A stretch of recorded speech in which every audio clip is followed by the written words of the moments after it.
Hello friends, welcome to educator YouTube classes. तो मु आपण मानक स्वागत करुच्ची विश्वजीत सर। तो आज आम आमर टीचिंग एग्जामिनेशन ओटीटी एग्जामिनेशन आज आमर शिक्षण शिक्षादान विभिन्न पंथा बा अप्रोचेस टू लर्निंग टीचिंग विषय को आम देखा।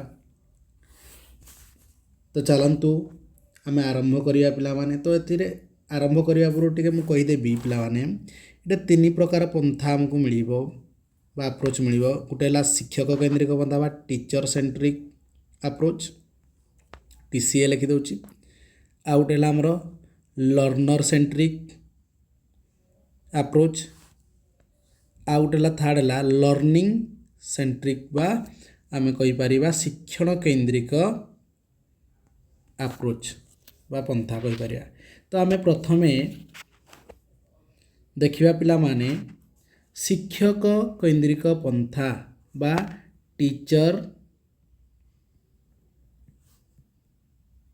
Centred approach. ठीक अच्छे। तो चलतु डेरी न करके आरंभ करिया पिला माने। तो ये से देखु मुझे हाथ में नोट बनई पाने आपण मैंने चाहिए नोट करें। तो शिक्षक केंद्रिक पंथारे शिक्षक सब मुख्य था।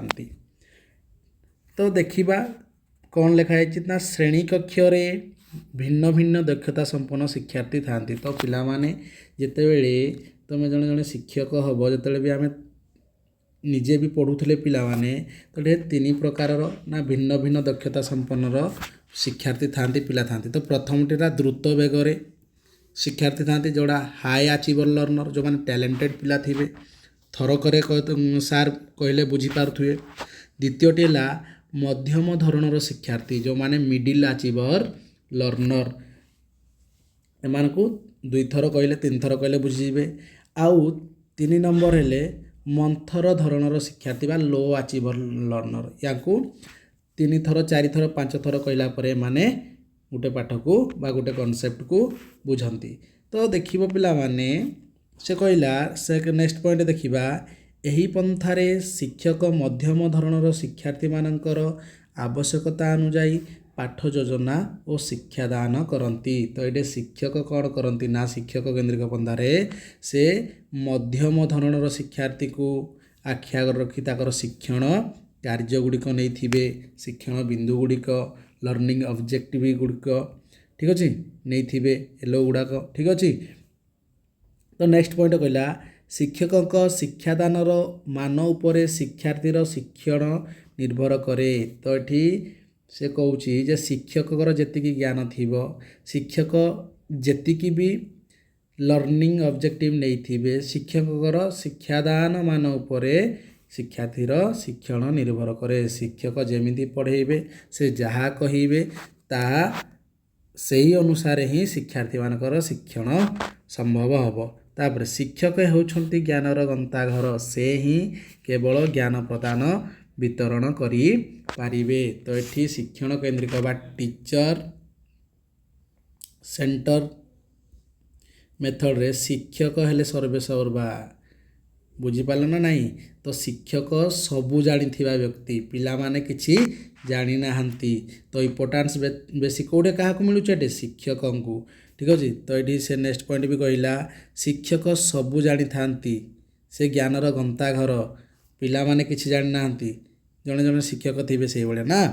तापर शिक्षार्थी किछि जानी न थाए तो सही कथा पिला माने शिक्षक द्वारा शिक्षण शिक्षादान नियंत्रित हुए। तो यही मेथड रे पिला माने क्लासरूम टी तो क्लासरूम रे जहाँ भी आमर लर्निंग होता है ताहा टीचर द्वारा कंट्रोल होता है टीचर द्वारा कंट्रोल ठीक अच्छे। तो ये शिक्षार्थी विद्यालय को छाड़े हाँ आउ गोटे इम्पोर्टाट पॉइंट पिला माने यही मेथड रे कौन हम ना पिलांकु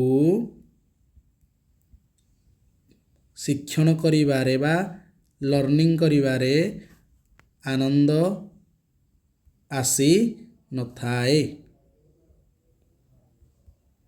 ବୁଝିପାରିଲ ପିଲାମାନେ।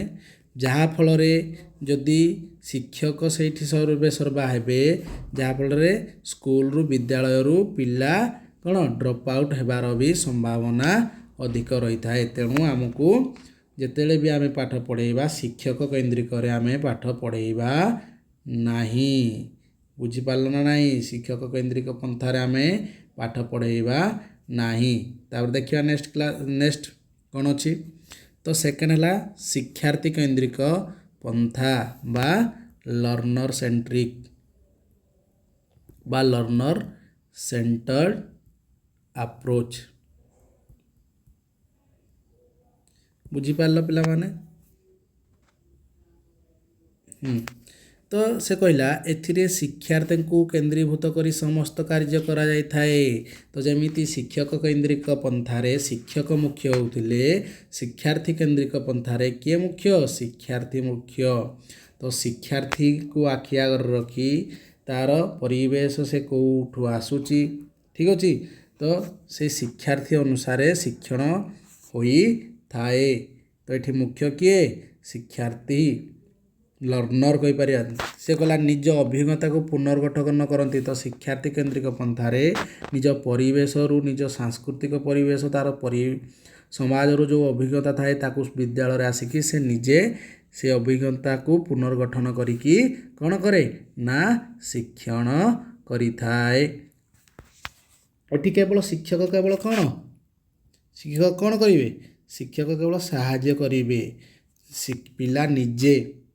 ପିଲା ଯେଉଁ ଉପାୟରେ ଶିଖିବ, ପିଲା ନିଜେ ଏଠି କରିକି ଶିଖିବ। ତାପରେ ନେକ୍ସଟ ପଏଣ୍ଟ ପିଲାମାନେ ସେ କହିଲା ସହଯୋଗୀ ଶିକ୍ଷଣ ବା କୋଲାବରେଟିଭ ଲର୍ଣ୍ଣିଂ।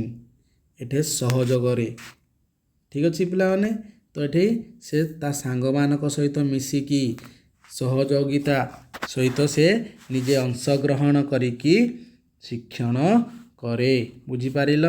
ତାର ନେକ୍ସଟ ପଏଣ୍ଟ ପିଲାମାନେ ଶିକ୍ଷକ ସହପାଠୀ, ପିତାମାତା ଓ ପରିବାର ସହ ମୁକ୍ତ ଭାବେ ଭାବର ଆଦାନ ପ୍ରଦାନ କରି ଶିକ୍ଷଣ ସାମର୍ଥ୍ୟ ବୃଦ୍ଧି ପାଇଥାଏ। ତ ଶିକ୍ଷାର୍ଥୀମାନେ ତାର ନିଜ ବିଦ୍ୟାଳୟରେ ଥିବା ତା ସାଙ୍ଗସାଥି, ତା ସହପାଠୀ, ପିତାମାତା, ଶିକ୍ଷକ ଶିକ୍ଷୟିତ୍ରୀଙ୍କ ସହିତ ମିଶିକି ତାର ଭାବ ଆଦାନ ପ୍ରଦାନ କରିକି ତାର ଶିକ୍ଷଣ ସାମର୍ଥ୍ୟକୁ ବୃଦ୍ଧି କରିଥାଏ।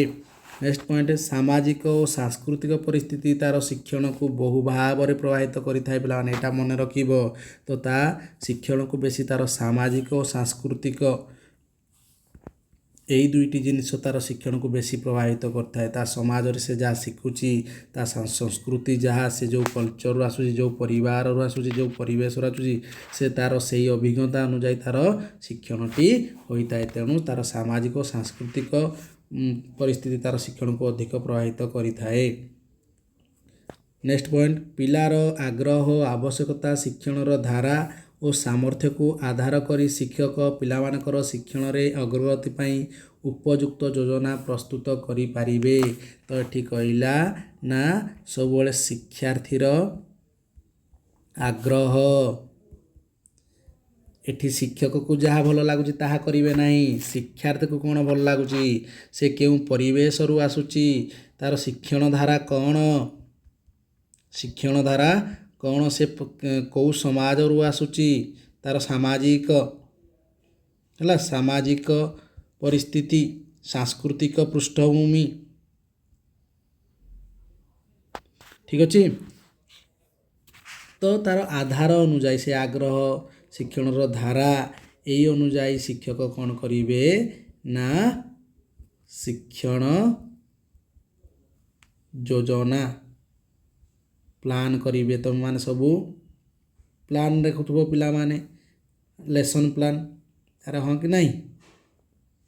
ଲେସନ୍ ପ୍ଲାନ୍ କରିବେ କାହା ଅନୁଯାୟୀ ନା ପିଲାର ଆଗ୍ରହ, ଆବଶ୍ୟକତା ଅନୁଯାୟୀ। ତ ଇଏ ଥିଲା ଆମର ଶିକ୍ଷାର୍ଥୀ କେନ୍ଦ୍ରିକ। ତ ଥାର୍ଡ଼ଟି ହଁ ଏଇଠି ଅଛି ଶିକ୍ଷାର୍ଥୀକୁ ପୁଣି ବୁଝିବାକୁ ପଡ଼ିବ ପିଲାମାନେ। ତ ଶିକ୍ଷାର୍ଥୀ କେନ୍ଦ୍ରିକ ପନ୍ଥାକୁ ଯଦି ଆମେ ସଠିକ୍ ଭାବରେ ଆଜ୍ ଏ ଟିଚର୍ ଯଦି ଆମକୁ ଶିକ୍ଷାର୍ଥୀ କେନ୍ଦ୍ରିକ ପନ୍ଥାରେ ବା ଲର୍ଣ୍ଣର ସେଣ୍ଟ୍ରିକ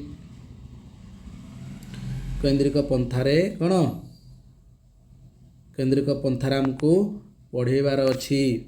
तो शिक्षार्थी को भल भाव बुझा पड़ो तार स्वास्थ्य है शिक्षार्थी केन्द्रिक पंथा को बुझा हेले शिक्षार्थीर कौन स्वास्थ्य शारीरिक विकास उपर आमको संपर्क रहा पड़ो जहाँकि तुम सीडीपी रे पढ़ी पाने चाइल्ड डेवलपमेंट रे बौद्धिक सामर्थ्य बुझा पड़ो तार व्यक्तित्व बुझा पड़ो जहाँफल व्यक्तित्व बुझिले तार इंडिविजुअल डिफरेंस जानीपर व्यक्तिगत पार्थक्य डिफरेंस बुझीपारे शिक्षक मानक कौन हम इंडिविजुअल डिफरेंस जानले कौन हम शिक्षक मानक तार सामर्थ्य तार पिला अनुजाई से शिक्षणटी बा शिक्षण शिक्षादानटी करी पारिबे। नेक्स्ट कहला कौन ना शिक्षण शैली की बुझीपार प्रत्येक पिलार कौन शिक्षण शैली अलग अलग तेणु शिक्षण शैली को मध्य बुझा पड़ो पिला माने अभिप्रेरणा देवाक पड़ो तुमको मोटिवेशन करने को पड़ो पिला मानकु केमती शिक्षण से माने योगदान देवे घर और सांस्कृतिक पृष्ठभूमि को मध्य बुझा पड़ो। तो जो गुड़ा इम्पोर्टाट मुझे गुड़ा लिखिदे पिला माने तुम नोट कर नब देखिए वीडियो को पोज करके ठीक अच्छे पोज करके ये कर तो फास्ट आम पढ़ा बौद्धिक तुम तो जाच पिला माने शारीरिक स्वास्थ्य शारीरिक तो पिलाटी जिते भल रे सुस्थ रे तार शिक्षण रे मन लगे तार बौद्धिक सामर्थ्य विषय आम पढ़ा पिला माने तो से कहला बौद्धिक सामर्थ्य कौन तो यही गुड़ाक पिलार बुझा पड़े। तो शिक्षार्थीर मानसिक बौद्धिक सामर्थ्य को अधिक स्पष्ट भाव गार्डनर 1985 मसीह से कौन 7 प्रकार बुद्धि संपर्क में वर्णना करिसंती 7 प्रकार बुद्धि है तो है गोटे भाषागत सामर्थ्य तार भाषा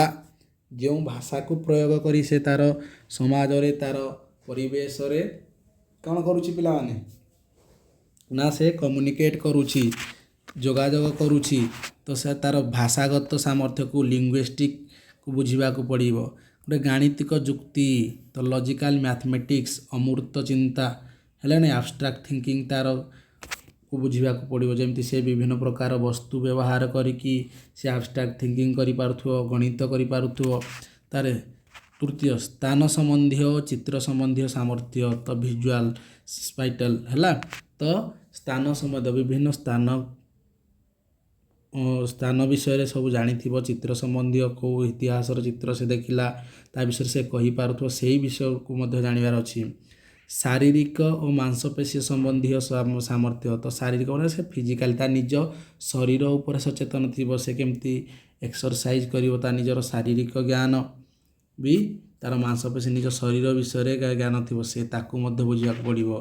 तार नेक्स्ट कहला संगीत संबंधी सामर्थ्य म्यूजिकल तार आउ तार नेक्स्ट से पिला माने कौन कहूँ ना निज संपर्क में सचेतन रहा दरकार मु कौन करी भविष्य में कौन कर सी निज संपर्क जानी इंट्रापर्सनाल एबिलिटी तार डेभलप होगा दरकार। तार 7 नंबर कहला अन्य मान संपर्क में सचेतन अन्य मान सहित संपर्क स्थापन केमती कर किपरि चिन्हिची है अन्य मान संपर्क में सचेतन कर ये 7टी थिला। तापर शिक्षण शैली पिला माने कहला तो शिखिबार शैली प्रत्येक शिक्षार्थी माने भिन्न एवं अनन्य तो विभिन्न शिक्षार्थी जेहेतु गोटे क्लासरूम रे अछंती प्रत्येक शिक्षार्थीर शिक्षण शैली अलग अलग एथिपाई भिन्न भिन्न प्रकार मॉडल बा नमूना अच्छी जहाँकि से नमूना गुड़ी को किए देथिले डेविड कोल्फ देथिले कर देख से कहला डेविड कोल्फ कर अभिज्ञता भित्तिक मॉडल हेउची एक ग्रहणीय मॉडल यही मॉडल अनुजाई 4टी शिक्षण शैली रही यही 4 प्रकार शिक्षण शैली 2टी पंथारे उपरे पर्यवसित तो यही जो आमर शिक्षण शैली अच्छी डेविड कोल्फ 4टी देले तो 4टी शिक्षण शैली 2टी पंथा उपरे पर्यवसित देखा से पंथा गुड़िक कौन कौन तो देख पिलाने से कही शिक्षार्थी मानकर अभिज्ञता आहरण को नहीं 2 प्रकार पंथा रही गोटे अमूर्त अभिज्ञता जोड़ा कंक्रीट एक्सपीरियंस जहाँफल से कौन कहला ना से मूर्त अभिज्ञता बा कंक्रीट एक्सपीरियंस सी तो से गोटे पिला जितेबले विद्यालय को आसुचे जिते तार बाल्यवस्था से स्थूल वस्तु को पिला माने स्थूल वस्तु को व्यवहार करी ବ୍ୟବହାର କରି କ'ଣ କରୁଛି ନା ସେ ତା'ର ଶିକ୍ଷଣ ହେଉଛି। ତ ଏଇଟା ମୂର୍ତ୍ତ ଅଭିଜ୍ଞତା ବା କଂକ୍ରିଟ ଏକ୍ସପିରିଏନ୍ସ ଅଛି। ତାପରେ ସେ ଗଲା ଅମୂର୍ତ୍ତ ଧାରଣା। ତ ଅମୂର୍ତ୍ତ ଧାରଣା ଲଜିକାଲ ଥିଙ୍କିଂ ତା'ର ଡେଭଲପ୍ ହୋଇପାରିବ। ସେଇଭଳିଆ ଶିକ୍ଷଣ ଆମକୁ କରିବାକୁ ପଡ଼ିବ, ଶିକ୍ଷାଦାନ କରିବାକୁ ପଡ଼ିବ। ତାପରେ ନେକ୍ସଟ ସେ କହିଲା ପିଲାମାନେ ବା ଆବଷ୍ଟ୍ରାକ୍ଟ କନସେପ୍ଟ କ'ଣ ଆବଷ୍ଟ୍ରାକ୍ଟ କନସ୍ପିଚୁଏସନ୍ ହେଲା। ତାପରେ ନେକ୍ସଟ କହିଲା ଅନ୍ୟ ଦୁଇଟି ପନ୍ଥା ଅନ୍ୟମାନଙ୍କୁ ପ୍ରେରଣା କରିବା ଉପରେ ପର୍ଯ୍ୟବେସିତ। ଏ ଦୁଇଟି ହେଲା ଶିକ୍ଷଣ, ଆଉ ଗୋଟେ ହେଲା କ'ଣ ପ୍ରେରଣା। ନା ସେ ପ୍ରଥମଟି କହିଲା ପ୍ରତିଫଳିତ ପର୍ଯ୍ୟବେକ୍ଷଣ ବା ରିଫ୍ଲେକ୍ଟିଭ୍ ଅବଜରଭେସନ୍ ଆରୋ।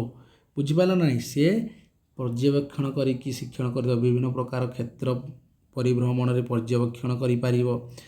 ଠିକ୍ ଅଛି, ତାକୁ ପର୍ଯ୍ୟବେକ୍ଷଣ ମାଧ୍ୟମରେ ମଧ୍ୟ ଶିକ୍ଷଣ ହୋଇପାରିବ। ତାର ସେ କହିଲା ସକ୍ରିୟ ପରୀକ୍ଷଣ ଆକ୍ଟିଭ୍ ଏକ୍ସପେରିମେଣ୍ଟ। ଠିକ୍ ଅଛି, ତ ନିଜେ ଏକ୍ସପେରିମେଣ୍ଟ କରିକି ଶିକ୍ଷଣ ମଧ୍ୟ ହୋଇପାରିବ ଗୋଟେ ଶିକ୍ଷାର୍ଥୀର।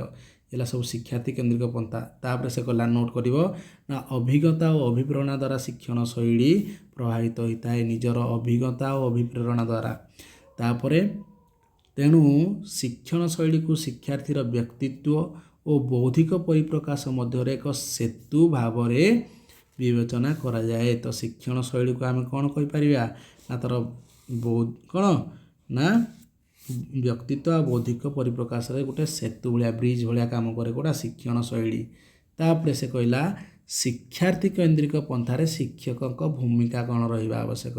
ତ ଏଗୁଡ଼ାକ ମୁଁ କହିଦେଉଛି ପିଲାମାନେ, ତୁମେ ମନେ ରଖିଦେବ, ଲେଖିନେବ। ତ ସେ କହିଲା ଶିକ୍ଷାର୍ଥୀମାନଙ୍କର ଶିକ୍ଷଣ ଶୈଳୀ ହେଉଛି ଭିନ୍ନ ଭିନ୍ନ। ତ ଏଠି ଆମେ ଆଗରୁ ଆଲୋଚନା କରୁଛନ୍ତି ଯେହେତୁ ବିଭିନ୍ନ ପ୍ରକାର ବିଭିନ୍ନ ପରିବେଶରୁ ବିଭିନ୍ନ ସମାଜରୁ ପିଲାମାନେ ଆସୁଛନ୍ତି, ତେଣୁ ସେ କହିଲା ଶିକ୍ଷାର୍ଥୀମାନଙ୍କର ଶିକ୍ଷଣ ଶୈଳୀ ମଧ୍ୟ ସେ ହେବ ଭିନ୍ନ ଭିନ୍ନ। ସୁଯୋଗ ଦିଆଯିବା ଉଚିତ। ତ ପିଲାମାନଙ୍କୁ କ'ଣ ଦେବା ଦରକାର, ପ୍ରତ୍ୟେକ ପିଲାଙ୍କୁ ସୁଯୋଗ ଦେବା ଦରକାର।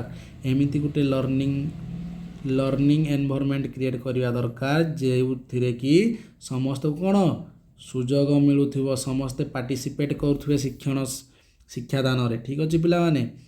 ନେକ୍ସଟ କହିଲା ଭିନ୍ନ ଭିନ୍ନ ଉପାୟରେ ଶିଖିବା ପାଇଁ ସୁଯୋଗ ସୃଷ୍ଟି କରିବା ଉଚିତ। ନିଜେ ନିଜ ଆବିଲିଟି ଅନୁସାରେ ବିଭିନ୍ନ ପ୍ରକାର କ'ଣ ଶିକ୍ଷଣ ସାମଗ୍ରୀ ରହିବା ଆବଶ୍ୟକ। ବିଭିନ୍ନ ଉପାୟ ବିଭିନ୍ନ ଆପ୍ରୋଚ୍ ରହିବା ଦରକାର। କେବଳ ଗୋଟିଏ ଆପ୍ରୋଚ୍ରେ ଗୋଟିଏ ମେଥଡ଼ରେ ଆମେ ପଢ଼େଇ ପାରିବାନି, ବିଭିନ୍ନ ପ୍ରକାର ଶିଖିବାର ଉପାୟ ହେବା ଉଚିତ। ତାର ସେ କହିଲା ସ୍ୱଶିକ୍ଷଣ ନିଜେ ସାର୍ ନଥିଲେ ମଧ୍ୟ ସେ ନିଜେ ଶିକ୍ଷଣ ସାମଗ୍ରୀକୁ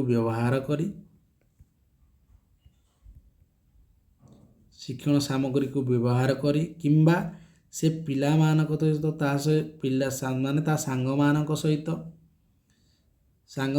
ସହ ମିଶି କିମ୍ବା ସେ ନିଜେ ବହି ପଢ଼ି କିମ୍ବା ଶିକ୍ଷଣ ସାମଗ୍ରୀ ବ୍ୟବହାର କରି କ'ଣ ନିଜେ ସ୍ୱଶିକ୍ଷଣ କରିପାରିବ। ତ ଏମିତି ସବୁ ଶିକ୍ଷକଙ୍କର ଦାୟିତ୍ୱ ରହିବା ଦରକାର। 5 ନମ୍ବରରେ କହିଲା ଜୀବନବ୍ୟାପୀ ଶିକ୍ଷାର୍ଥୀ ଭାବେ ପ୍ରସ୍ତୁତ କରିବା। ନା ଶିକ୍ଷାର୍ଥୀକୁ ଯେମିତି ଜୀବନ ସାରା, ତ ଜୀବନବ୍ୟାପୀ ଲାଇଫ୍ ଲଙ୍ଗ ପ୍ରୋସେସ୍ ଯେମିତି ତା'ର ଶିକ୍ଷଣ ହେବା ସେଥିପାଇଁ ମଧ୍ୟ ଧ୍ୟାନ ଦେବା ଉଚିତ। ତାପରେ କହିଲା ଜଣେ ଶିକ୍ଷକର ଶିକ୍ଷାର୍ଥୀ କୈନ୍ଦ୍ରିକ ପନ୍ଥାରେ ନିମ୍ନଲିଖିତ 3ଟି ଦାୟିତ୍ୱ ରହିଛି। କ'ଣ କ'ଣ ଦାୟିତ୍ୱ ରହିଛି ନା ପର୍ଯ୍ୟବେକ୍ଷକ ତଥା ନିଦାନ ଶାସ୍ତ୍ର ବିଶରଦ। ନା ଅବଜର୍ଭ ଆଣ୍ଡ ଡାଇଗ୍ନୋଷ୍ଟିସିଆନ୍। ତାମାନେ ସବୁବେଳେ ଆଜ୍ ଏ ଟିଚର ପିଲାମାନଙ୍କୁ ସବୁବେଳେ ତୁମେ ଅବଜର୍ଭେସନ୍ କରୁଥିବ ଆଉ ତା'ର ଯେଉଁଠି ବି ତା'ର ଭୁଲ ଭଟକା ହେଲା, ଯେଉଁଠି ସେ ଠିକ୍ରେ ତା'ର ଲର୍ଣ୍ଣିଂ ହେଇପାରିଲା ନାହିଁ, ଶିକ୍ଷଣ ହେଇପାରିଲାନି, ତାକୁ ରିମେଡ଼ିଆଲ ଟିଚିଂ ଦିଆହେବ କେମିତି, ତାକୁ ଆଉ କ'ଣ କଲେ ସେ ଭଲ ଭାବରେ ଶିକ୍ଷଣ ହେଇପାରିବ। ଏଇଟା କେତେବେଳେ ସମ୍ଭବ ହେବ, ଯେତେବେଳେ ତୁମେ ପିଲାମାନଙ୍କୁ ଅବଜର୍ଭେସନ୍ କରୁଥିବ, ତା'ର ସୁବିଧା ଅସୁବିଧା ଜାଣୁଥିବ, ସେତେବେଳେ ଯାଇକି ସେଗୁଡ଼ାକ ସମ୍ଭବ। ତେଣୁ ଏଇଟା ଆଜ୍ ଏ ଟିଚର ହିସାବରେ ତୁମର ଦାୟିତ୍ୱ ରହିବ ପିଲାମାନେ ପର୍ଯ୍ୟବେକ୍ଷକ ଭଲ ଅବଜର୍ଭର ହେବ। ତାର ସେକେଣ୍ଡ କହିଲା ଶୈକ୍ଷିକ ପରିବେଶ ସୃଷ୍ଟି କରିବ। ତ ପିଲା ଯେମିତି ସେଇ ବିଦ୍ୟାଳୟରେ ଯେହେତୁ 6 ଘଣ୍ଟା ପାଇଁ ସେ ଆସୁଛନ୍ତି, ସେଇ 6 ଘଣ୍ଟା ଭିତରେ ଏମିତି ଆମକୁ ଶିକ୍ଷଣ ପରିବେଶ ଶୈକ୍ଷିକ ପରିବେଶ ସୃଷ୍ଟି କରିବ ଯେମିତି ପିଲା ନିଜେ ତା ସାଙ୍ଗସାଥିମାନଙ୍କ ସହିତ ଶିକ୍ଷକ ସହିତ ମିଶି କ'ଣ ଜ୍ଞାନ ନିର୍ମାଣ କରିପାରିବ। ତାର ଥାର୍ଡ ପଏଣ୍ଟ କହିଲା ଶିକ୍ଷଣରେ ସହାୟକ ଫାସିଲିଟେଟର ହେବ। ଏଇଟା ଗୋଟେ ମୋଷ୍ଟ ଇମ୍ପୋର୍ଟାଣ୍ଟ। ଟିଚର ହିସାବରେ ଜଣେ ତୁମେ ଭଲ ଫାସିଲିଟେଟର, ଯାହା ବି ଶିକ୍ଷଣ ପାଇଁ ତାଙ୍କର ଆବଶ୍ୟକ ସବୁ ଜଣେ କ'ଣ ଭଲ ଫାସିଲିଟେଟର ହିସାବରେ ସବୁ ତାଙ୍କୁ ସେ ଯୋଗାଇ ଦେବ। କାହାକୁ? ଶିକ୍ଷାର୍ଥୀମାନଙ୍କୁ। ଏଇ ଥିଲା ଆମର ଶିକ୍ଷାର୍ଥୀ କେନ୍ଦ୍ରିକ ପନ୍ଥା ପିଲାମାନେ। ବର୍ତ୍ତମାନ ଥାର୍ଡ ଦେଖିବା ଶିକ୍ଷଣ କେନ୍ଦ୍ରିକ ପନ୍ଥା ବା ଶିକ୍ଷଣ। ଏଠି ଆମେ କାହାକୁ ଦେବା? ଶିକ୍ଷଣକୁ ଗୁରୁତ୍ୱ ଦେବା। ତ ଏଠି କହିପାରିବା ଏହି ପନ୍ଥାରେ ଶିକ୍ଷକକୁ ଅଧିକ ଗୁରୁତ୍ୱ ଶିକ୍ଷକ ନାହିଁ, ଇଏ ହେଲା ଶିକ୍ଷଣକୁ ଅଧିକ ଗୁରୁତ୍ୱ ଦିଆଯାଇଛି। ତ ଏଠି ଦୁଇ ଜଣ ଯାକ ପିଲାମାନେ ଶିକ୍ଷକ ଆଉ ଶିକ୍ଷାର୍ଥୀ ଏଠି କ'ଣ କରିବେ ନା ଦୁଇ ଜଣ ଯାକ କ'ଣ କ'ଣ ଏଠି ମିଶିକି ଜ୍ଞାନ କ'ଣ କରିବେ? ଗ୍ରହଣ କରିବେ, କନଷ୍ଟ୍ରକ୍ଟ କରିବେ ହେଲା। ତ ଏଠି ଶିକ୍ଷକ କୋ-ଲର୍ଣ୍ଣର କୁହାଯାଏ। କୋ-ଲର୍ଣ୍ଣର, ଠିକ୍ ଅଛି ପିଲାମାନେ, କୋ-ଲର୍ଣ୍ଣର ସହ ଶିକ୍ଷାର୍ଥୀ କହିବା। ତ ଏଇ ପନ୍ଥାରେ ଶିକ୍ଷଣକୁ ଅଧିକ ଗୁରୁତ୍ୱ ଦିଆଯାଇଥିଲା ପିଲାମାନେ। ତାପରେ କହିଲା ପ୍ରତ୍ୟେକ ଶିକ୍ଷାର୍ଥୀର ଶିଖିବା ହେଉଛି ସର୍ବାଧିକ ଗୁରୁତ୍ୱପୂର୍ଣ୍ଣ। ଏଠାରେ କେମିତି ପ୍ରତ୍ୟେକ ଶିକ୍ଷାର୍ଥୀ ଭଲ ଭାବରେ ଶିଖିବେ, ଯାହା ବି ଆମର କ'ଣ ଶିକ୍ଷଣ କରାଯିବ ସବୁ କେମିତି ଭଲ ଭାବରେ ଶିଖିବେ। ଏହି ପନ୍ଥାରେ ଶିକ୍ଷକ ଏହି ପନ୍ଥାରେ ସହ ଶିକ୍ଷାର୍ଥୀ ବା କୋ-ଲର୍ଣ୍ଣର, ଏବେ କହିଲି କୋ-ଲର୍ଣ୍ଣର ଭାବରେ ସେ କାର୍ଯ୍ୟ କରନ୍ତି। ମନେ ରଖିବ, ଜ୍ଞାନ ନିର୍ମାଣ କରନ୍ତି ନିଜ ଅଭିଜ୍ଞତାରୁ ପିଲାମାନେ। ତ ଏଠି ଶିକ୍ଷାର୍ଥୀମାନେ କ'ଣ କରନ୍ତି?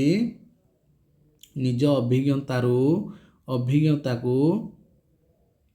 ବ୍ୟବହାର କରିକି ସେ କ'ଣ ନିର୍ମାଣ କରନ୍ତି? ଜ୍ଞାନ ନିର୍ମାଣ କରନ୍ତି। କ'ଣ ନିର୍ମାଣ କରନ୍ତି?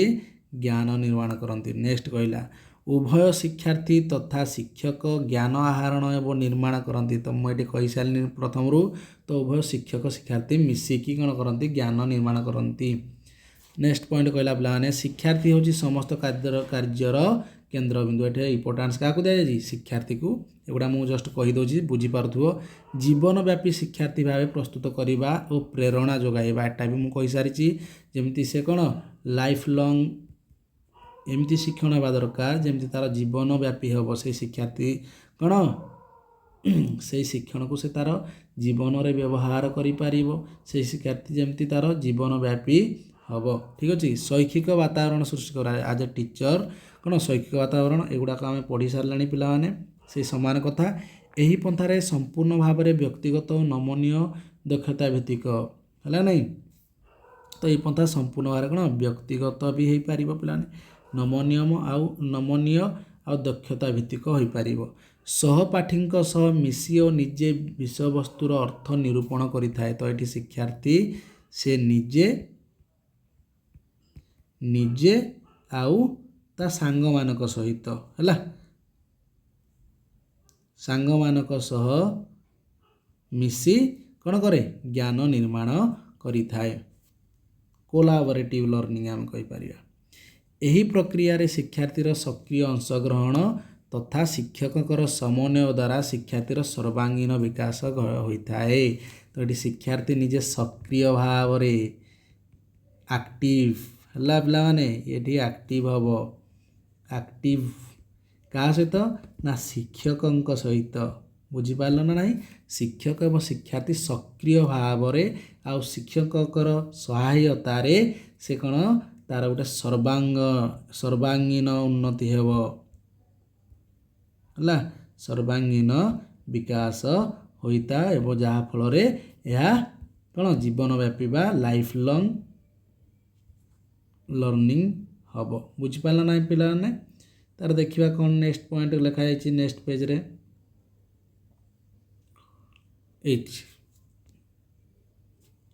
ତ ଶିକ୍ଷଣ କେନ୍ଦ୍ରିକ ପନ୍ଥାର କେତେକ ଉଦାହରଣ ସେ ଦେଇଛି। ଦେଖ ପିଲାମାନେ, ସେ କହିଛି କ'ଣ ଦେଇଛି ମୁଁ ପଢ଼ି ଦେଉଛି ପିଲାମାନେ। ସେ ପ୍ରଥମ ଉଭୟ ଶ୍ରେଣୀ କୋଠରୀ ଭିତରେ ଓ ବାହାରେ ସହଯୋଗ ମାଧ୍ୟମରେ ଶିକ୍ଷଣ ହେବ।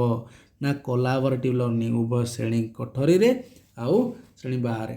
ତାର ନେକ୍ସଟ ପଏଣ୍ଟ କହିଲା ଦ୍ୱିତୀୟ ବ୍ୟକ୍ତିଗତ ଭାବରେ ଶିକ୍ଷାର୍ଥୀ ଆବିଷ୍କାର ତଥା ଖୋଜି ଜ୍ଞାନ ନିର୍ମାଣ କରିଥାଏ। ତ ବ୍ୟକ୍ତିଗତ କେହି ନଥିଲେ ମଧ୍ୟ ସେ ନିଜେ କ'ଣ କରେ ନା ଜ୍ଞାନ ନିର୍ମାଣ କରିବ। ଥାର୍ଡ଼ ପଏଣ୍ଟ କହିଲା ଶିକ୍ଷାର୍ଥୀ ଓ ଶିକ୍ଷକ ମିଶି ଅନୁସନ୍ଧାନ କରି ଶିଖିବା।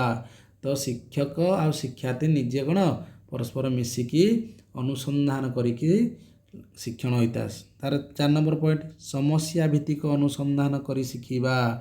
ତ ସମସ୍ୟା କୌଣସି ସମସ୍ୟା ଯଦି କ୍ରିଏଟ୍ ହେଉଛି ତାହେଲେ ସେ ସମସ୍ୟାକୁ କ'ଣ କରି ନା ସେଇ ସମସ୍ୟାରୁ କ'ଣ କରିବେ ପିଲାମାନେ ତାକୁ ଅନୁସନ୍ଧାନ କରିକି ଶିକ୍ଷଣ ହେବ। ନେକ୍ସଟ ପଏଣ୍ଟ କହିଲା ଅଭିଜ୍ଞତା ଭିତ୍ତିକ ଶିକ୍ଷଣ କାର୍ଯ୍ୟ। ତ ତାଙ୍କ ଅଭିଜ୍ଞତାରୁ ମଧ୍ୟ ସେ ଜ୍ଞାନ ନିର୍ମାଣ କରନ୍ତି। ବିଭିନ୍ନ କାର୍ଯ୍ୟରେ ଶିକ୍ଷାର୍ଥୀ ନିଜ ବେଗରେ କାର୍ଯ୍ୟ ସମ୍ପାଦନ କରି ଶିଖିବାର ସୁଯୋଗ ପ୍ରଦାନ ହୋଇଥାଏ। ନା କେତେବେଳେ ବି ଶିକ୍ଷକ ତାକୁ ତରବର କରିବେନି, ଯିଏ ଯେତିକି ତାର ସାମର୍ଥ୍ୟ ଅନୁସାରେ ନିଜ ବେଗରେ ନିଜେ ଶିକ୍ଷାର୍ଥୀ କ'ଣ କରିବ ନା ଜ୍ଞାନ ନିର୍ମାଣ କରିବା ବା ତାର ଶିକ୍ଷଣ ହୋଇଥାଏ। ଠିକ୍ ଅଛି। ତାର ନେକ୍ସଟ ପଏଣ୍ଟ ପିଲାମାନେ କହିଲା ଶିକ୍ଷଣ କେନ୍ଦ୍ରିକ ପନ୍ଥାର ଲକ୍ଷଣ କ'ଣ କ'ଣ। ମୁଁ ପଢ଼ି ଦେଉଛି ଶିକ୍ଷଣ କେନ୍ଦ୍ରିକ ଶିକ୍ଷାର ମୁଖ୍ୟ ଲକ୍ଷଣ ନିମ୍ନରେ ଦିଆଯାଇଛି। ମୁଁ ପଢ଼ି ଦେଉଛି ପିଲାମାନେ ଶିକ୍ଷାର୍ଥୀ ତଥ୍ୟ ସଂଗ୍ରହ କରି ଓ ତାହାକୁ ସଂଶ୍ଳେଷଣ କରି ତଥା ସେସବୁକୁ ବିଭିନ୍ନ କୌଶଳ ସହ ସମନ୍ୱିତ କରି ଜ୍ଞାନ ନିର୍ମାଣ କରିବେ। ହେଲା। ସେ ତାପରେ ନେକ୍ସଟ ପଏଣ୍ଟ ଗଲା ଅଭିଜ୍ଞତାକୁ ବ୍ୟବହାର କରି ଦୈନନ୍ଦିନ ଜୀବନର ସ୍ଥାୟୀ ସମସ୍ୟାର ସମାଧାନ କରିଥାଏ। ଏଇଟା ଯାହାକି ଆମେ ଉପରେ ସବୁ ଆଲୋଚନା କରିସାରିଲେଣି ପିଲାମାନେ। ଶିକ୍ଷକ ଜଣେ କୋଚ୍ ତଥା ସହାୟକ ଭୂମିକା ହୋଇଥାନ୍ତି ବା ନେଇଥାନ୍ତି। ସେ କ'ଣ କୋ-ଲର୍ଣ୍ଣର କିମ୍ବା ଆମେ କୋଚ୍ କହିପାରିବା। ଠିକ୍ ଅଛି। ସହାୟକ ଫାସିଲିଟେଟର ଭାବରେ ସେ କାର୍ଯ୍ୟ କରନ୍ତି ଶିକ୍ଷକ। ନେକ୍ସଟ କହିଲା ଶିକ୍ଷାର୍ଥୀ ଓ ଶିକ୍ଷକ ମିଶି ଶିକ୍ଷଣର ମୂଲ୍ୟାୟନ କରନ୍ତି। ତାର ମୂଲ୍ୟାୟନ ମଧ୍ୟ ଦୁଇ ଜଣ ଯାକ କରିବେ। ଶିକ୍ଷଣ ଓ ମୂଲ୍ୟ ନିର୍ଦ୍ଧାରଣ ପରସ୍ପରଠୁ ପୃଥକ ନ ହୋଇ ଏକାଠି ଚାଲିଥାଏ। ତ ଶିକ୍ଷଣ ସହିତ ଶିକ୍ଷଣ ଚାଲୁଥିବ ତା ସହିତ ମୂଲ୍ୟାୟନ ବି ଚାଲୁଥିବ। ବୁଝିପାରିଲ ନା ନାହିଁ ପିଲାମାନେ। ତାର ମୂଲ୍ୟ ନିର୍ଦ୍ଧାରଣ ବା ଆସେସମେଣ୍ଟକୁ ସାଧାରଣତଃ ଅଧିକ ଶିକ୍ଷଣ ତଥା ନିଦାନ ନିରୂପଣ କ୍ଷେତ୍ରରେ ବ୍ୟବହାର କରାଯାଏ। ତ ଏଠି ନିଦାନ ମାନେ କ'ଣ ନା ଆମେ ଡାୟଗ୍ନୋସିସ୍ କରିବା ନା ଯାହା ବି ତାର ତ୍ରୁଟି ରହିଲା ଯଦି ଶିକ୍ଷଣ ସମୟରେ ଆମ ମୂଲ୍ୟାୟନଟି ହେଉଥିବ ତାକୁ ଆମେ କ'ଣ କରିବା ନା ତାକୁ ଡାୟଗ୍ନୋସ୍ କରି ରିମେଡ଼ିଆଲ ଟିଚିଂ ଦେବା। ଠିକ୍ ଅଛି। ରିମେଡ଼ିଆଲ ଟିଚିଂ ଦେବା ପିଲାମାନେ ଯାହାଫଳରେ ସେ ଆହୁରି ତାର ଶିକ୍ଷଣ ସୁଦୃଢ଼ ହୋଇପାରିବ, ଉନ୍ନତି ହୋଇପାରିବ। ଶିକ୍ଷାର୍ଥୀମାନେ କରିଥିବା ଭୁଲରୁ ଶିଖିବା ପାଇଁ ପରିସ୍ଥିତି ସୃଷ୍ଟି କରାଯାଇଥାଏ। ଠିକ୍ ଅଛି। ଯାହା ବି ସେ ଭୁଲ କରୁଛି ତାକୁ ନ ଧରିକି ସେଇ ଭୁଲରୁ କେମିତି ସେ ଭଲ ଭାବରେ ଶିଖିବ ତାହା ମଧ୍ୟ ସେଇଭଳିଆ ପରିସ୍ଥିତି ସିଚୁଏସନ୍ କ୍ରିଏଟ୍ କରାଯାଏ। ପ୍ରତ୍ୟାଶିତ ଶିକ୍ଷଣର ମୂଲ୍ୟ ନିର୍ଦ୍ଧାରଣ ମୁଖ୍ୟତଃ ପ୍ରକଳ୍ପ, ପୋର୍ଟଫୋଲିଓ, ପିଲାର କୃତି ସହାୟତାରେ କରାଯାଇଥାଏ। ତ ଏଇଟା ମୂଲ୍ୟାୟନରେ ପଢ଼ିବା ପିଲାମାନେ ଶିକ୍ଷକ ଓ ଶିକ୍ଷାର୍ଥୀ ମିଶି ଶିଖିଥାନ୍ତି। ବୁଝିପାରିଲ। ତ ୱେମର କହିଲେ ଏଠି 3ଟି କଥା ପିଲାମାନେ। ୱେମରଙ୍କ ମତରେ ଶିକ୍ଷଣ କେନ୍ଦ୍ରିକ ଶିକ୍ଷାଦାନ କରିବା ନିମନ୍ତେ 5ଟି ଅଭ୍ୟାସରେ ପରିବର୍ତ୍ତନ ଅଣାଯିବା ଆବଶ୍ୟକ। ସେଗୁଡ଼ିକ ହେଲା ବିଷୟବସ୍ତୁର କାର୍ଯ୍ୟ। ଏଗୁଡ଼ାକ ତୁମେ ପିଲାମାନେ ପଢ଼ିଦେବ, ମୁଁ ବେଶୀ କହୁନି, ଏଗୁଡ଼ା ଇମ୍ପୋର୍ଟାଣ୍ଟ ନୁହଁ। ତାର ଶିକ୍ଷକଙ୍କ ଭୂମିକା ବି ରହିବା ଦରକାର, ଯେମିତିକି ଶିକ୍ଷାର୍ଥୀର ଶିକ୍ଷଣ ତ୍ୱରାନ୍ୱିତ କରାଇପାରିବ। ଶିକ୍ଷାର୍ଥୀକୁ ଶିକ୍ଷଣର ଦାୟିତ୍ୱ ନେବା ପାଇଁ ଅଭିପ୍ରେରିତ କରିବା। ସେ ନିଜ ଦାୟିତ୍ୱ ନିଜେ କେମିତି ନେବ ଶିକ୍ଷକ ହିସାବରେ ମୋଟିଭେଟ୍ କରିବ। ଠିକ୍ ଅଛି ପିଲାମାନେ। ଶିକ୍ଷଣ ଦକ୍ଷତା, ଶିକ୍ଷଣ ପଦ୍ଧତି ତଥା ମୂଲ୍ୟ ନିର୍ଦ୍ଧାରଣ ମଧ୍ୟରେ ସମନ୍ୱୟ କରିପାରିବ। ଏଗୁଡ଼ା ତୁମେ ପିଲାମାନେ ଦେଖିଦେବ, ନୋଟ୍ କରିନେବ। ଠିକ୍ ଅଛି। ତାର ଶିକ୍ଷଣ ପାଇଁ ଦାୟିତ୍ୱ ଯେମିତି ଶିକ୍ଷକର ଦାୟିତ୍ୱ ରହିବ ଶିକ୍ଷାର୍ଥୀମାନଙ୍କର ବି ଦାୟିତ୍ୱ ରହିବ। ଅଧିକ ଶିଖିବା ପାଇଁ ଶିକ୍ଷାର୍ଥୀ ଶିକ୍ଷଣ କୌଶଳ ବିକାଶ କରିଥାଏ। ଶିକ୍ଷାର୍ଥୀମାନେ ସ୍ୱନିର୍ଦ୍ଦେଶିତ ବା ସ୍ୱପ୍ରେରିତ ହୋଇ ଜୀବନବ୍ୟାପୀ ଶିକ୍ଷାର୍ଥୀ ହୋଇଥାନ୍ତି। ଜୀବନ କେବଳ ବିଦ୍ୟାଳୟରେ ଶିକ୍ଷଣ ହେବନି, ତାର ଜୀବନ ବିଦ୍ୟାଳୟ ଛାଡ଼ିଲା ପରେ ମଧ୍ୟ ସେ ଶିଖିପାରିବ ନୂଆ କଥା। ସେଇଭଳିଆ କ'ଣ ଶିକ୍ଷଣ ହେବା ଦରକାର। ଶିକ୍ଷାର୍ଥୀମାନେ ନିଜେ ଶିଖିଥାନ୍ତି ଓ ଶିକ୍ଷଣର ମୂଲ୍ୟ ନିର୍ଦ୍ଧାରଣ କରିଥାନ୍ତି। ନିଜେ ଶିଖିବେ, ନିଜେ ମଧ୍ୟ ତାକୁ ନିଜକୁ ନିଜେ ପରଖିବେ ବା ପରୀକ୍ଷଣ କରିବେ। ସ୍ୱମୂଲ୍ୟାୟନ କରିବାରେ ଶିକ୍ଷାର୍ଥୀମାନେ ପାରିଦର୍ଶିତା ହାସଲ କରିଥାନ୍ତି। ସେ ସ୍ୱମୂଲ୍ୟାୟନ ବା ସେଲ୍ଫ ଆସେସମେଣ୍ଟ କରିବେ ପିଲାମାନେ। ତାର 4 ନମ୍ବର କହିଲା ମୂଲ୍ୟାୟନର ଉଦ୍ଦେଶ୍ୟ ତଥା ପ୍ରକ୍ରିୟା ବୁଝିବା ଦରକାର। ଗଠନମୂଳକ ମୂଲ୍ୟାୟନ ଉପରେ ଗୁରୁତ୍ୱ ଦିଆଯାଇଥାଏ ବା ଗଠନାତ୍ମକ ମତାମତ ଦିଆଯାଇଥାଏ। ସ୍ୱମୂଲ୍ୟାୟନ ତଥା ସହଭାଗୀ ଦ୍ୱାରା ମୂଲ୍ୟାୟନ ଉପରେ ଅଧିକ ଜୋର ଦିଆଯାଇଥାଏ। ଏଗୁଡ଼ା ପିଲାମାନେ ପଢ଼ିବ, ମୁଁ ଖାଲି ଇଏ କରିଦେଉଛି, ନୋଟ୍ ବନେଇଦେବି, ନିଜେ ପଢ଼ିଦେବ। ଏଗୁଡ଼ା ବେଶୀ ଇଏ ନାହିଁ। କ୍ଷମତା ମଧ୍ୟରେ ସମନ୍ୱୟ ରହିବ। ଠିକ୍ ଅଛି ପିଲେ। ତାପରେ ଏଗୁଡ଼ା ସବୁ ପୋଷ୍ଟ କରିକି ଲେଖିଦେବ ପିଲାମାନେ। ନେକ୍ସଟ ଆମେ ପଢ଼ିବା କ'ଣ दक्षता भित्तिक पंथा बा कॉम्पिटेंसी बेस्ड अप्रोच। तो ये कहला जातीय शिक्षा नीति 1986 मसीह सुपारिश करथिले शिक्षार गुणात्मक मान वृद्धि करिया पाई सॉरी गुणात्मक मान हाँ गुणात्मक मान करिया पाई MLL बा मिनिमम लेवल ऑफ लर्निंग न्यून शिक्षण स्तर स्थिरीकृत करा जाइथिला हला। तापरे एही MLL पंथारे बा मिनिमम लेवल ऑफ लर्निंग रे प्राथमिक स्तर प्रत्येक शिक्षार्थी पाई प्रत्येक विषय शिक्षण दक्षता बा कॉम्पिटेंसी स्थिर करा जाइथिला जो दक्षता गुड़ी को श्रेणीर समस्त शिक्षार्थी निपुणतः स्तर रे बा मास्टरी लेवल हासिल करिवारे लक्ष्य रखा जाइथिला। एगुड़ा जहाँ भी ताको ये अनुसार गोटे एग्जांपल देछि पिला पढ़ी दबो जेहेतु क्लास बेसी लंबा हो से ये कर दिया जाउछि। ठीक अछि यह गुणात्मक और समतारक मिश्रण आम जदि देखा पिला माने दक्षता भित्तिक गुणात्मक और समतार एक मिश्रण सम्मिश्रण यही पंथारे शिक्षार्थी दक्षता हासिल दिगरे गुरुत्व दि जाए। तो ये केमती शिक्षार्थी कौन दक्षता गुड़िक हासिल कर कौन कर दक्षता गुड़िक ठीक अच्छे पे तो ये दक्षता किपरि से भल भाव मास्टरी हम कनसेप्ट गुड़ाक बुझीब है से विषय बेसी गुरुत्व दि जाए। ठीक अच्छे पे देखा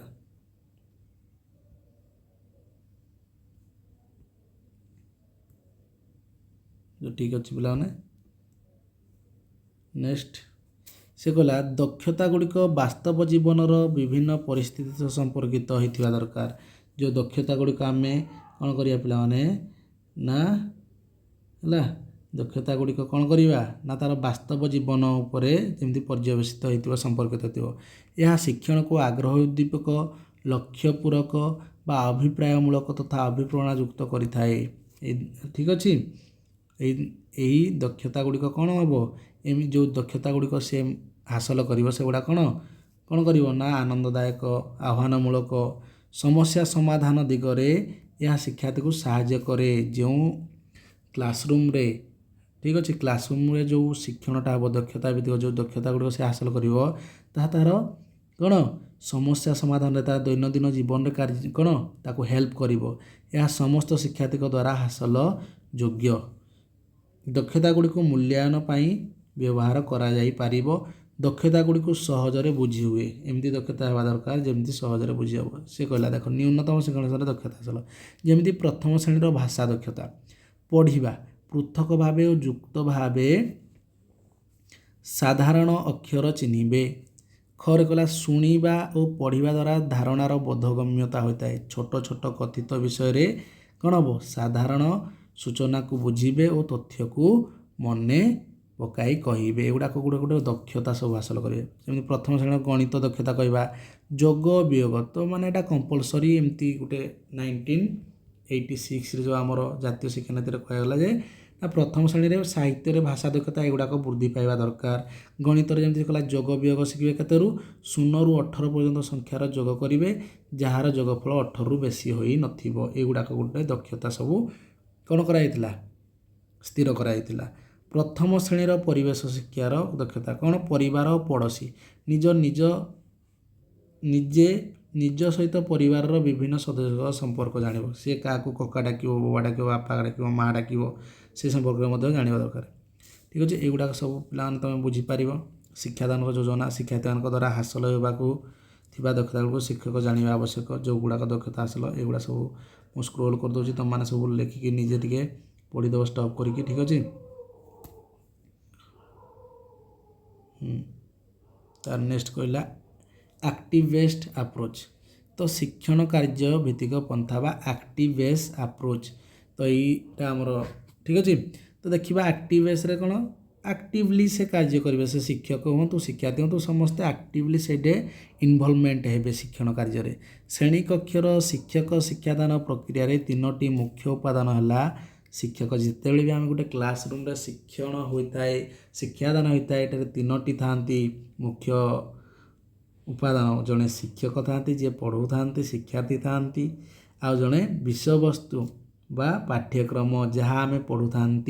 ठीक अच्छे यही 3टी है मुख्य आमर ଏହି ପନ୍ଥାରେ ଶିକ୍ଷାର୍ଥୀକୁ ଗୁରୁତ୍ୱ ଦିଆଯାଇଥାଏ ଯିଏ ନିଜ କାମ କରି ନୂତନ ଜ୍ଞାନ ଆହରଣ କରିବ। ତ ଏଠି କାହାକୁ? ଶିକ୍ଷାର୍ଥୀଙ୍କୁ ବେଶୀ ଗୁରୁତ୍ୱ ଦିଆଯାଇଛି। ନିଜେ କ'ଣ କରିବ? ଜ୍ଞାନ ନିଜେ ନିର୍ମାଣ କରିବ ନିଜ ଅଭିଜ୍ଞତାରୁ। ତାର କହିଲା ଶ୍ରେଣୀରେ ପ୍ରଧାନତଃ ଦୁଇ ପ୍ରକାର କାର୍ଯ୍ୟ ହୋଇଥାଏ, ଯେଉଁଟା ଶିକ୍ଷାଦାନ। ତୁମେ ଜାଣିଥିବ ଶିକ୍ଷାଦାନ କିଏ ରହନ୍ତି? ଶିକ୍ଷକ ଦ୍ୱାରା କରାଯାଉଥିବା କାର୍ଯ୍ୟ। ଆଉ ଗୋଟେ ହେଲା ଶିକ୍ଷଣ କାର୍ଯ୍ୟ, ଯାହାକି ପିଲାମାନେ ବ୍ୟକ୍ତିଗତ ଭାବେ ବା ଦଳଗତ ଭାବେ କିଛି କାର୍ଯ୍ୟ କରିଥାନ୍ତି ଏବଂ ସେଥିରୁ ଅଭିଜ୍ଞତା ହାସଲ କରିଥାନ୍ତି। ଏପରି କାର୍ଯ୍ୟକୁ ଶିକ୍ଷଣ କାର୍ଯ୍ୟ କୁହାଯାଏ। ତ ଦୁଇ ପ୍ରକାର କାର୍ଯ୍ୟ ଥାଏ, ଗୋଟେ ହେଲା ଶିକ୍ଷାଦାନ, ଯାହାକୁ ଶିକ୍ଷକ କରିଥାନ୍ତି, ଆଉ ଗୋଟେ ହେଲା ଶିକ୍ଷଣ କାର୍ଯ୍ୟ, ଯାହାକି ପିଲା ନିଜେ କରିବ, ଶିକ୍ଷାର୍ଥୀ ନିଜେ କରିଥାଏ କିମ୍ବା ସେ ଦଳଗତ ଭାବରେ କରିଥାଏ କିମ୍ବା ତାର ଶିକ୍ଷକଙ୍କ ସହିତ ମିଶିକି ମଧ୍ୟ କରିପାରିବ। ଠିକ୍ ଅଛି, ତାକୁ ଶିକ୍ଷଣ କାର୍ଯ୍ୟ କୁହାଯାଏ। ଶିକ୍ଷାର୍ଥୀମାନେ ଉଚ୍ଚମାନର ଅଭିଜ୍ଞତା ହାସଲ କରିବେ। এই ଆକ୍ଟିଭ୍ ବେସ୍ ଲର୍ଣ୍ଣିଂରେ ଆପ୍ରୋଚ୍ରେ ସେ ଉଚ୍ଚମାନର ଅଭିଜ୍ଞତା ହାସଲ କରେ। ନିଜ ଅଭିଜ୍ଞତା କିଛି ଅଛି, ପୁଣି ସେଇ ଅଭିଜ୍ଞତାକୁ ଯେତେବେଳେ କ'ଣ କରିକି ୟୁଜ୍ କରିକି ଆଉ ଗୋଟେ ନୂତନ ଭାବରେ ଗୋଟେ ଉଚ୍ଚମାନର ଅଭିଜ୍ଞତା ହାସଲ କରିବେ। ଶିକ୍ଷଣ କାର୍ଯ୍ୟଭିତ୍ତିକ ପନ୍ଥା କୌଣସି ନିର୍ଦ୍ଦିଷ୍ଟ ଶିକ୍ଷାଦାନ ଶିକ୍ଷଣ ପଦ୍ଧତିକୁ ସୂଚାଏ ନାହିଁ, ବରଂ ଏହା ବିଭିନ୍ନ ପଦ୍ଧତିର ସମାହାର। ଏ କେବଳ ଗୋଟେ ନିର୍ଦ୍ଦିଷ୍ଟ ପଦ୍ଧତିକୁ ସୂଚାଏ ନାହିଁ, ଏ ବିଭିନ୍ନ ପଦ୍ଧତିର କ'ଣ ସମାହାର। ତେଣୁ ଏହାକୁ ପଦ୍ଧତି ନ କହି ପନ୍ଥା କୁହାଯାଏ, ଆପ୍ରୋଚ୍ କୁହାଯାଏ। ବିଭିନ୍ନ ପ୍ରକାର ପଦ୍ଧତି ମିଶିବେ। ଏଠି ଶିକ୍ଷଣ କେନ୍ଦ୍ରିକ ଶିକ୍ଷାର୍ଥୀ କେନ୍ଦ୍ରିକ ପନ୍ଥା ବି ମିଶିପାରିବ। ଠିକ୍ ଅଛି, ପଦ୍ଧତି ମିଶିପାରିବ, ଶିକ୍ଷକ କେନ୍ଦ୍ରିକ ପଦ୍ଧତି ବି ମିଶିପାରିବ, ଆଉ ଶିକ୍ଷାର୍ଥୀ କେନ୍ଦ୍ରିକ, ସମସ୍ତେ ମିଶିକି ଏଠି ଯେହେତୁ ସବୁ ପଦ୍ଧତିର ସମାହାର, ତେଣୁ ୟାକୁ ଆମେ କହିଲେ ପନ୍ଥା। ଠିକ୍ ଅଛି, ତାର ସେ ଏଗୁଡ଼ାକ ସବୁ ଅଛି ପିଲାମାନେ ଦେଖିଦେବ। ନା ସେ କହିଲା ଏହିସବୁ ଉଦାହରଣ ଶିକ୍ଷଣ କାର୍ଯ୍ୟ ସମ୍ପର୍କରେ ଆମେ ନିମ୍ନଲିଖିତ ଉଦାହରଣ ପାଇଥାଉ। ଶିକ୍ଷଣ କାର୍ଯ୍ୟ ଗୋଟିଏ ଖେଳ, ଅଭିନୟ, ଗପ, ଗୀତ ଉପରେ ଆଧାରିତ ହୋଇପାରେ। ଏଗୁଡ଼ିକ ବ୍ୟତୀତ ମଧ୍ୟ ଶିକ୍ଷଣ କାର୍ଯ୍ୟ କରାଯାଇପାରେ। ତ ଗପ, ଅଭିନୟ ମାନେ ପିଲାକୁ ଯାହା ଭଲ ଲାଗୁଛି ସେଇ ୱେରେ ଆମକୁ ଶିକ୍ଷଣ କରିବାକୁ ପଡ଼ିବ। ଏଗୁଡ଼ାକ ତୁମେ ମୁଁ ଭାବୁଛି ବୁଝିପାରିବ ପିଲାମାନେ। ଠିକ୍ ଅଛି, ମୁଁ ଏଗୁଡ଼ାକ କେବଳ ସ୍କ୍ରୋଲ୍ କରିଦେଉଛି, ଆପଣମାନେ ଲେଖିନେବେ, ପଢ଼ିନେବେ। ତାପରେ ସେ କହିଲା ଶିକ୍ଷଣ କାର୍ଯ୍ୟର ଉପାଦାନ। ପିଲାମାନେ ଯଦି ଆମେ ଗୋଟେ ଶିକ୍ଷଣ କରୁଛନ୍ତି, ଗୋଟେ ଶିକ୍ଷା ଗ୍ରହଣ କରୁଛନ୍ତି, ଆଜ୍ ଏ ଟିଚର ହିସାବରେ ଗୋଟେ ପିଲାକୁ ଶିଖେ, କେତେବେଳେ ଯାଇକି ତୁମ ଶିକ୍ଷାର୍ଥୀ ତୁମ ଶ୍ରେଣୀ ଗୃହରେ ମନ ଦେଇକି ଶୁଣିବ?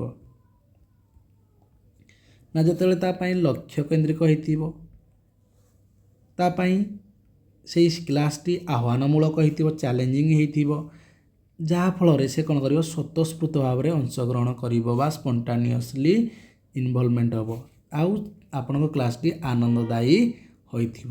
ତ ଆଜି ପାଇଁ ଏତିକି ଥାଉ ପିଲାମାନେ। ଠିକ୍ ଅଛି, ତ ଯଦି ଭିଡ଼ିଓଟି ଭଲ ଲାଗିଛି ଲାଇକ୍ ଗୋଟେ କରିଦିଅ, ଆମ ଚ୍ୟାନେଲକୁ ସବସ୍କ୍ରାଇବ୍ କରିଦିଅ। ଠିକ୍ ଅଛି, ଆଉ କମେଣ୍ଟରେ ଜଣାଅ କ୍ଲାସ୍ଟି କେମିତି ଲାଗିଲା। ତ ବହୁତ ବହୁତ ଧନ୍ୟବାଦ, ଥ୍ୟାଙ୍କ ୟୁ, କିପ୍ ପ୍ରିପେୟାରିଂ ଏବଂ ଆଗକୁ ବଢ଼ିଚାଲ। ଜୟ ଜଗନ୍ନାଥ।